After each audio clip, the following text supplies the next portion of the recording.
Hey, it's Colby. So I've been getting a lot of emails about general kratom questions, general information, strains, how to pick a good vendor. So you guys have inspired me to do a kratom newbies playlist, if you will. So this one's going to be about vendors and how to spot a good one. So we'll start with customer service. Now you can have all the top-notch kratom products available, but if you don't pay attention to your customers, it's not really worth it. I like to test my vendors before I use them. I mean, of course, you're always nervous about purchasing anything online, but when it comes to your kratom, you gotta pay good attention. And so I'll email or send a message to a vendor, something simple, almost silly, just seeing how quickly they respond to my needs. And generally speaking, if they respond to me within 24 hours, I'm satisfied. So I encourage you to talk to your vendor before you order from them, and if they get back to you, they do care about their customers. Let's see. Now, reviews. Of course, every vendor is going to have some reviews on their site, and it's not always reliable. Not saying that they all put them up themselves, but if you own a website or you have any minor web tech knowledge, you can add whatever you want to your page. So I encourage you to go to places like Facebook or the Kratom forums. There's many available now. And just ask around. Ask people for their input on a certain vendor, or if anybody can give you suggestions. Now, everybody has different tastes and likes and needs, so certain kratom vendors, there's been times where people have really talked up a vendor, and I just wasn't that impressed. So proceed with caution, but you can pretty much trust the people when they say, I do actually like this vendor. Now,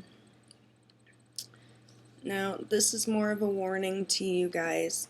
Don't ask a vendor ever. Don't ask a vendor ever if a certain product of theirs is right for you, or what would be best for your ailment. Right now with the FDA and just all the legal stuff going on with kratom, being a kratom newbie, you probably don't know too much about it yet, but they can't answer you. It's not that they don't want to, it's not that they're being rude, they just can't. So next, my favorite #1 thing to say to anybody about kratom: do not pay more than $15 an ounce. I covered this in the last video, so I'll only elaborate a little bit. $15 an ounce isn't too terribly much if you are purchasing just one single ounce of any given strain. But anything over that, it's just there's plenty of vendors out there that cost much less. I normally pay $8 to $10, maybe $12 an ounce for a single ounce. And that's what you should look around for. I mean, super cheap prices. Definitely be a little wary unless there's some crazy one-time sale going on, but $8, $10, $12 is what you should be looking for.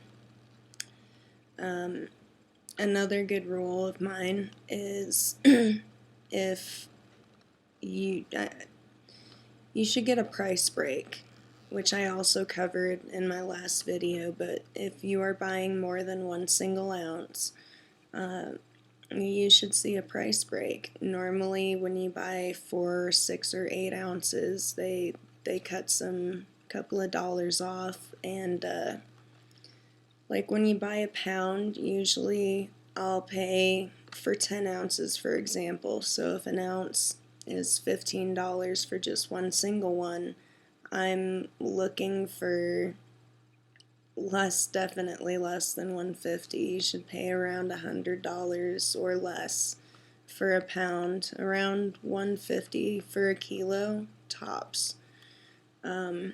There's a lot of good vendors that do $120 per kilo, and that sounds about right. Notebook. Now, when you're looking for a vendor, one of my favorite things to look for personally is anything like a newsletter or a loyalty points program where you can sign up for the loyalty points, and every purchase you earn something towards another purchase in the future. And that's kind of like a vendor's way of giving back to the community that he loves. And if he cares about his customers, he'll help them save money any way that they can. And a loyalty points is a really good indication of that.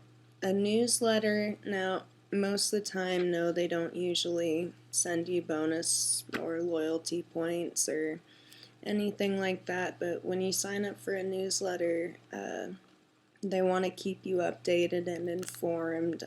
They care enough to let you know about special sales when they're happening or before. Sometimes they'll even send you discount coupons in your email, and that's a good thing to look for. Now, when it comes to shipping, because that worries a lot of us, is how long before you ship out my package, how long before I receive it. I'll just let you know one thing right now. Once they take the package to the post office, it's out of their hands. There's nothing that they can do. It's up to the post office to get you your order.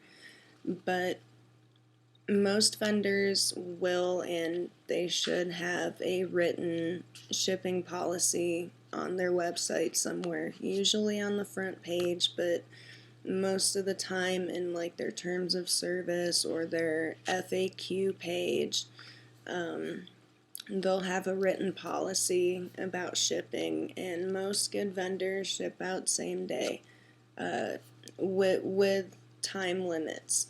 Like a lot of my vendors, if you get an order in before noon, their local time, or 2 or 3, just so that they have enough time to get everything put together for all of their customers for the day and to get to the post office. They'll ship out same day, unless, of course, there's an emergency, then there's nothing, anybody can do, but most of them ship out same day, and you don't want to go to a vendor that either states directly that he doesn't ship out same day or next day even, or go to a vendor when people tell you that it takes, a couple of days to a week to ship out your order. You don't want to be running out of this beloved, beneficial, and gentle herb and just wait, after paying your money. So look into the shipping policy of any vendor. Now, this is something that I have to get on people about a lot, and that is don't buy from head shops or gas stations. Even herbal, like specialty stores, like an ethnobotanical store, or a health market or something. it's overpriced, and most people know this. With that being said, a lot of their Kratom just sits there.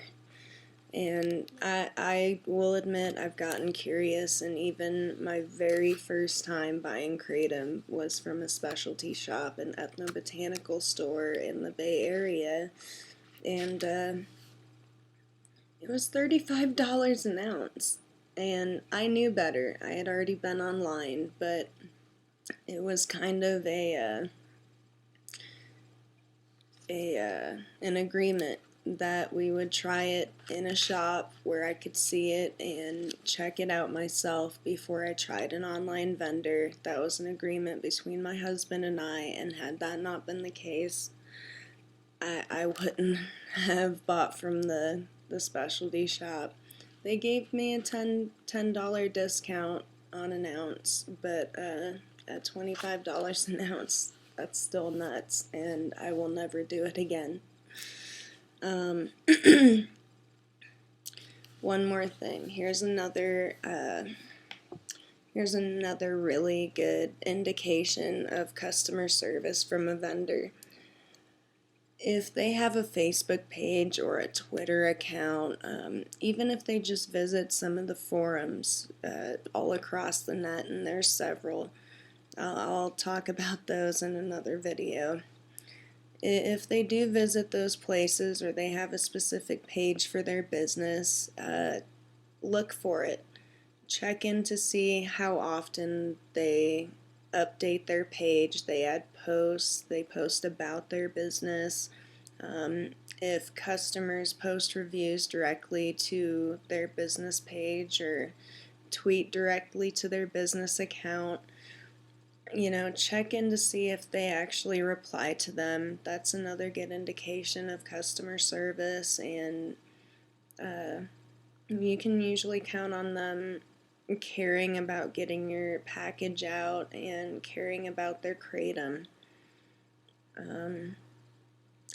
One thing about marketing that you should look out for. Now, something I forgot to say in my first beginner's video is that Kratom is labeled with two things, almost always, okay? There's a country of origin, which is like the country that they're saying that it came from. And then you'll have a vein color, and in no particular order. It could be, whatever. But you'll see something like green vein Thai, or Borneo red vein, green Malay. I mean, there's so many. Sumatra, Indo, Bali, Vietnam even. I think I've seen Cambodian Kratom once or twice. Sunda, Sudanese. But you should always see, a place and then a color, green, red, or white. Now, we've talked about the brown and the yellow a little bit, and that's a proceed with caution, because it definitely affects everybody differently, and while a lot of people don't really like either one of those, a lot of people do. They find them beneficial. But you should always see a white, red, or green, and the name of a country, for lack of a better term. And some vendors really like to push that marketing out there and use fancy words, and now these don't count. Every vendor will do this. Premium, ultra premium. I mean, sometimes that goes with the grind. They're saying that the regular is just a regular powder grind, and then the ultra premium is like a flour grind, and that's that. Sometimes that alludes to the fact that it could be an enhanced blend, and we're going to discuss enhanced or extracts in one of my next videos here soon. But a few vendors out there, and they really shouldn't do this, they use fancy names. I should have gotten into my Kratom collection to pull one out for you. And this is from that ethnobotanical store that I was telling you about. It's labeled Velvet Worm. Can anybody tell me what strain that is? Do you know what Velvet Worm is? I don't know what strain it is. And just by looking at it, I'm not sure what vein color it is. I know it's Kratom. I don't know what it is. Another one that I've seen is Mammoth or Monarch. I mean, they use these fancy names, and you just don't know what it is. And I think that's a poor marketing tactic on their part. And I know better now, and I don't want to be a patron to them and give them my money. I want to discourage that kind of labeling for Kratom strains. I think as a customer, you should know exactly what you're getting. And you shouldn't have any questions to, well, is this really? Because when it comes down to it, you don't know, and sometimes they just don't know. Or if they do know, it's one of their special blends or whatever. They just don't want to tell you. And I'm a big fan of full disclosure, especially with ethnobotanicals and kratom. You should never buy from places like that. Now, a rumor. I do want to address this. There is a rumor out there that if a vendor sells kratom and something else, like, say, other herbs or anything else, then they aren't a good vendor, or they don't care about their kratom, or they don't, they aren't focused on kratom. That's not true. I've bought from many kratom vendors that also sold things like kava, blue or red lotus, California poppy, wild lettuce, canna. The list goes on. I mean, their focus does pull away from kratom a little bit to keep up on, like, the knowledge and everything of those herbs as well, but it doesn't mean that they have bad kratom or that they're bad vendors. I think it's just more of, most of the time they're wanting to offer us in the kratom community and the ethnobotanical community, us as customers, they want to offer us, the convenience. And I think that's a great step, as long as they are, taking care of everything and keeping up to date on quality standards. And it's really give the customer what they want, no matter what business you're in. So don't let that deter you from potentially finding the best vendor that you ever had. And that was kind of that whole statement right there, the best vendor that you ever had. That's a loaded statement, and the reason that I named this video just like that, because who I find to be a good vendor may not be your favorite, or you might not enjoy several of their strains, but I really do. And it goes the same way, either way. And you've got to take steps to find a vendor for you. And, people can give you reviews and recommendations all day long, but until you've tried that strain or that vendor, you just don't know. That goes for kratom itself. One strain that works for me isn't going to work for you. This vendor has white Borneo that I like. You didn't like that white Borneo, but, this vendor has a good white Borneo for you. And it's all about preference and how it works for you, if it's benefiting you.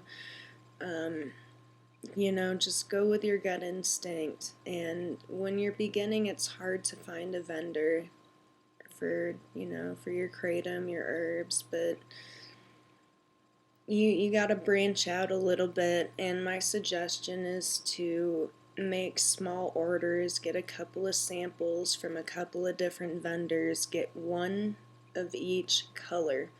Don't worry about the country of origin at first. Worry about strain colors, the vein colors, and get one of each color from a couple of different vendors before you make your choice and make a large order from anybody. It's going to save you a lot of time and heartache if you do that right off the bat.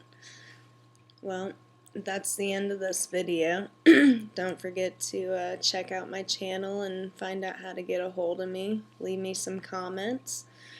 We're still doing a drawing right now. You can watch my last video to get information on that, the Kratom Beginners video. That'll be going on until Monday. So, well, I wish you luck in finding a vendor. Peace, love, and Kratom.